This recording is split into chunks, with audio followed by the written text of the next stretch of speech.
8월 16일 저희들에게 주신 하나님 말씀은 시편 25편 말씀입니다. 여호와여, 나의 영혼이 주를 우러러보나이다. 나의 하나님이여, 내가 주께 의지하였사오니 나를 부끄럽지 않게 하시고 나의 원수들이 나를 이겨 개가를 부르지 못하게 하소서. 주를 바라는 자들은 수치를 당하지 아니하려니와 까닭없이 속이는 자들은 수치를 당하리이다. 여호와여, 주의 도를 내게 보이시고 주의 길을 내게 가르치소서. 주의 진료로 나를 지도하시고 교훈하소서. 주는 내 구원의 하나님이시니 내가 종일 주를 기다리나이다. 여호와여, 주의 긍휼하심과 인자하심이 영원부터 있었사오니 주여 이것들을 기억하옵소서. 여호와여, 내 젊은 시절의 죄와 허물을 기억하지 마시고 주의 인자하심을 따라 주께서 나를 기억하시되 주의 선하심으로 하옵소서. 여호와는 선하시고 정직하시니 그러므로 그의 도로 죄인들을 교훈하시리로다. 온유한 자를 정의로 지도하시며 온유한 자에게 그의 도를 가르치시리로다. 여호와의 모든 길은 그의 언약과 증거를 지키는 자에게 인자와 진리로다. 여호와여, 나의 죄악이 크오니 주의 이름으로 말미암아 사하소서. 여호와를 경외하는 자 누구냐? 그가 택할 길을 그에게 가르치시리로다. 그의 영혼은 평안히 살고 그의 자손은 땅을 상속하리더라. 여호와의 친밀하심이 그를 경외하는 자들에게 있으며 그의 언약을 그들에게 보이시리로다. 내 눈이 항상 여호와를 바라보면 내 발을 그물에서 벗어나게 하실 것이미로다. 주여, 나는 외롭고 괴로우니 내게 돌이키사 나에게 은혜를 베푸소서. 내 마음에 근심이 많사오니 나를 고난에서 끌어내소서. 나의 곤고와 환난을 보시고 내 모든 죄를 사하소서. 내 원수를 보소서. 그들의 수가 많고 나를 심히 미워하나이다. 내 영혼을 지켜 나를 구원하소서. 내가 주께 피하오니 수치를 당하지 않게 하소서. 내가 주를 바라오니 성실과 정직으로 나를 보호하소서. 하나님이여, 이스라엘을 그 모든 환난에서 속량하소서. 아멘. 지나온 길과 가야 할 길이라는 제목으로 오늘 아침 말씀 전합니다. 인생을 비유하는 여러 가지 것들 중에 길이라고 하는 것이 있습니다. 인생을 길에 비유하는 이유는 길이 여러 갈래로 나뉘어져 있는 것처럼 우리 인생도 여러 갈래로 나뉘어진 것처럼 보여지기 때문입니다. 그리고 길을 걸을 때 뒤를 돌아보게 되면 지금까지 내가 걸어온 길을 볼 수 있고, 또 앞을 향하여 나아가게 되면 내가 가야 할 길을 또 볼 수 있기 때문에 길을 인생에 자주 비유하게 되는 것 같습니다. 그렇다면 여러분은 지나온 길과 살아온 길 중에 어떤 길이 더 중요하다고 생각하십니까? 물론 지나온 길도 지나온 길 나름대로 의미가 있습니다. 그리고 앞으로 가야 할 길도 분명히 의미가 있습니다. 그러나 신앙 안에서 인생 길을 생각하게 되면 지나온 길보다 앞으로 내가 살아야 할 길, 앞으로 내가 가야 할 길이 더 중요하다라는 것을 오늘 이 아침에 먼저 기억할 수 있었으면 좋겠습니다. 오늘 본문이 바로 이것을 저희들에게 잘 보여주고 있는 말씀입니다. 시편 25편은 역시 다윗이 쓴 시죠. 이 시편 25편을 묵상하면서 저희들이 특별히 더 주목해야 될 단어가 바로 길이라고 하는 표현입니다. 그리고 길과 같은 의미로 도라고 하는 표현도 반복해서 기록되고 있는 것을 볼 수 있습니다. 즉 길과 도는 같은 의미라는 것이죠. 4절 말씀을 한번 먼저 보시기 바랍니다. 여호와여, 주의 도를 내게 보이시고 주의 길을 내게 가르치소서. 아멘. 여기서 주의 도를 보이시고에서 도라고 하는 것은 바로 길을 의미하는 표현이라는 것입니다. 그리고 계속 길과 도라는 표현이 어떻게 사용되고 있는가 한번 찾아보게 되면 8절 말씀 보시기 바랍니다.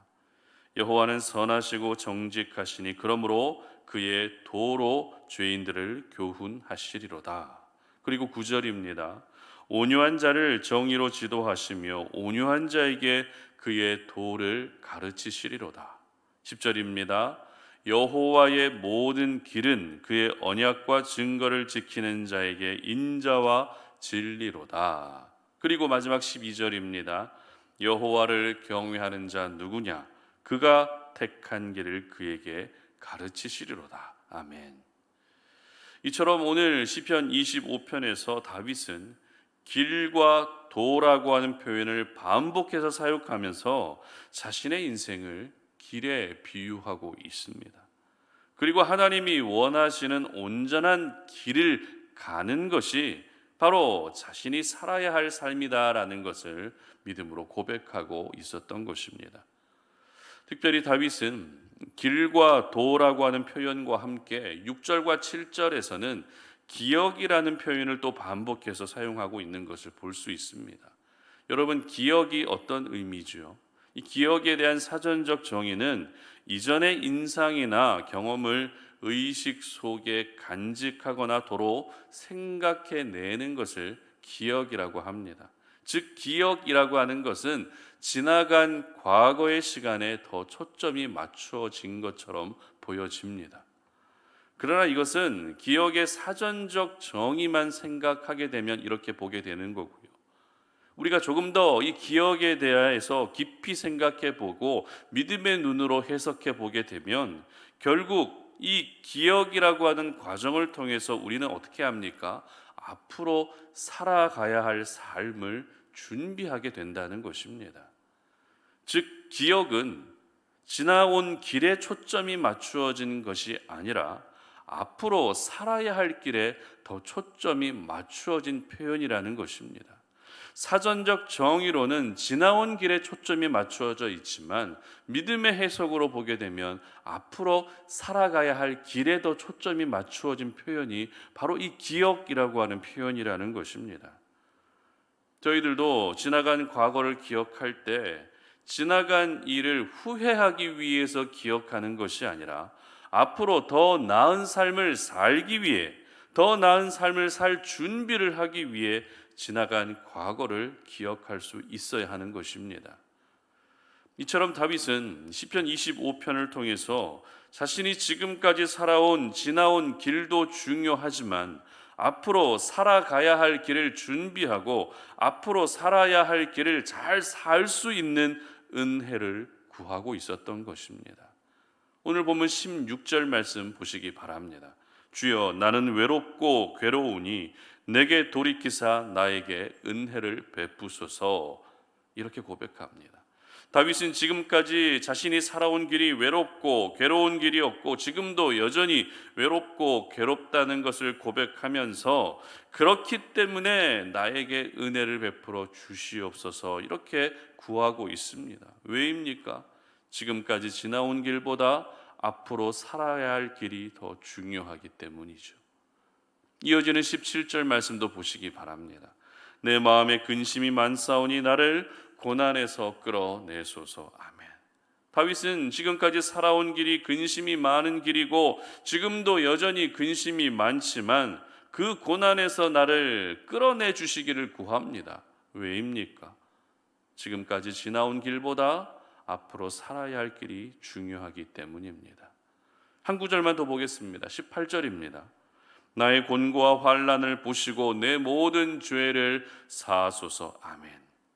다윗은 지금까지 살아온 인생 길이 곤고와 환난의 길이었고 지금도 여전히 환난과 곤고가 계속되고 있지만 자신의 모든 죄를 용서해 주시기를 구하고 있습니다. 왜입니까? 지나온 길보다 앞으로 살아야 할 길이 중요하기 때문입니다. 이처럼 다윗은 지나온 길에 매이지 않았습니다. 지나온 길은 지나온 길이고 다윗에게는 앞으로 살아야 할 길이 더 중요했기 때문에 이렇게 회복의 은혜를 구하고 있었고 살려주시는 은혜를 구하고 있었던 것입니다. 여러분, 하나님의 사람들은 오늘 다윗이 고백하고 있는 이 고백처럼 지나온 길에 초점을 맞추며 사는 것이 아니라 앞으로 살아야 할 길에 더 초점을 맞추며 살아야 합니다. 왜냐하면 지나온 길에 초점을 맞추게 되면 우리는 후회와 아쉬움만 남게 되지만 앞으로 내가 살아야 할 길에 초점을 맞추게 되면 어떻습니까? 기대와 사모함이 생기기 때문입니다.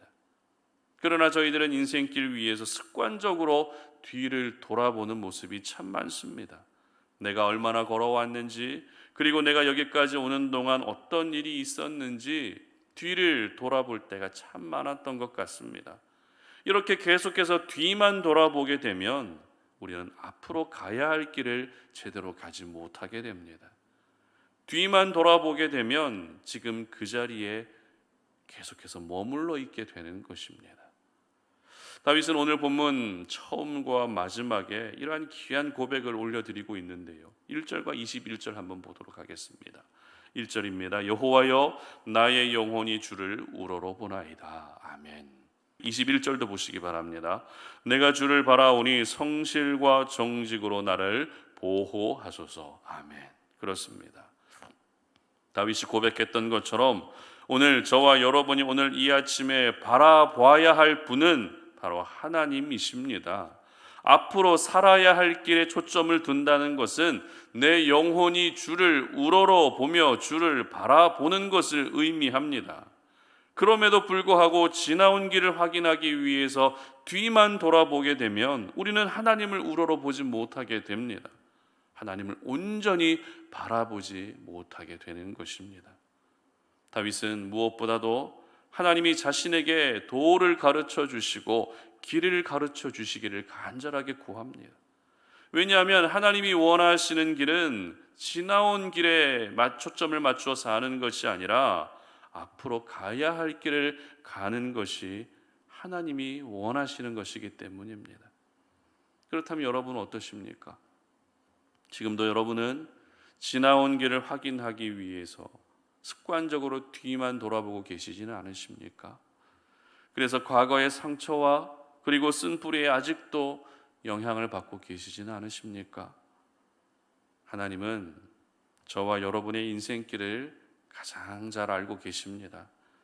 내가 지금까지 지나온 길이 어떤 길인지 잘 알고 계시고 그 지나온 길에서 어떤 상처를 받으며 살아왔는지도 잘 알고 계십니다.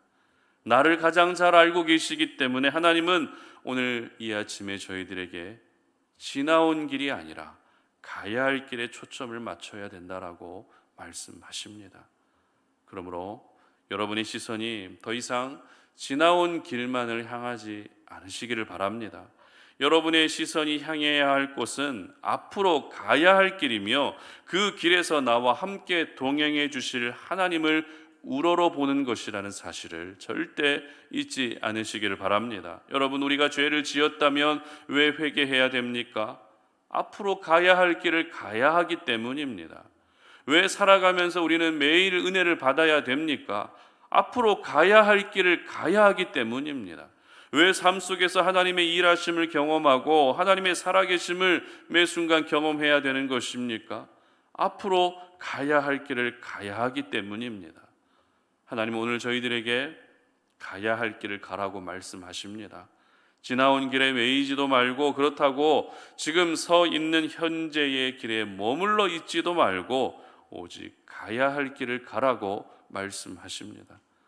저는 우리 송탄 어린의 모든 가족들이 지나온 길과 가야 할 길 사이에서 과감히 가야 할 길을 갈 수 있는 믿음의 발걸음을 내디딜 수 있었으면 좋겠습니다. 그래서 내가 가야 할 길에서 나와 동행해 주시는 하나님의 그 사랑과 하나님의 은혜를 매 순간 경험할 수 있었으면 좋겠습니다. 가야 할 길을 가야 하는 것은 바로 하나님을 우러러보는 것이며 하나님을 바라보는 것임을 기억하셔서 가야 할 길을 믿음으로 당당하게 걸어갈 수 있는 우리 모든 성도님들 되시기를 주님의 이름으로 축복합니다. 함께 기도하겠습니다. 하나님 아버지, 감사합니다.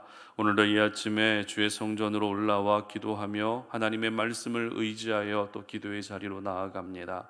하나님, 오늘 우리가 말씀을 통해 살펴봤던 것처럼 우리는 늘 지나온 길과 가야 할 길 사이에서 갈등하고 고민하고 또 그렇게 또 그 가운데 서서 날마다 기도하고 있습니다. 지나온 길을 뒤돌아보고 지나온 길을 기억하는 것도 의미가 있을 수 있지만 하나님의 사람은 지나온 길에 매이는 것이 아니라 앞으로 살아야 할 길에 더 초점을 맞추며 하나님이 나와 함께 해주실 것을 기대하고 믿음의 발걸음을 내딛는 것이 더 중요하다는 사실을 기억합니다. 우리 모든 사랑하는 성도님들의 삶 가운데에서 그들의 인생길에서 하나님 우리가 가야 할 도를 알려주시고 우리가 가야 할 길을 가르쳐 주시옵소서. 그래서 우리가 과거에도 매이지 않게 하시고 현재에도 머물러 있지 않게 하시고 앞으로 하나님이 허락해 주실 그 영광의 날을 바라보며 전진하며 나아갈 수 있는 저희들 되게 하여 주시옵소서. 감사드리며 예수님의 이름으로 기도드립니다. 아멘.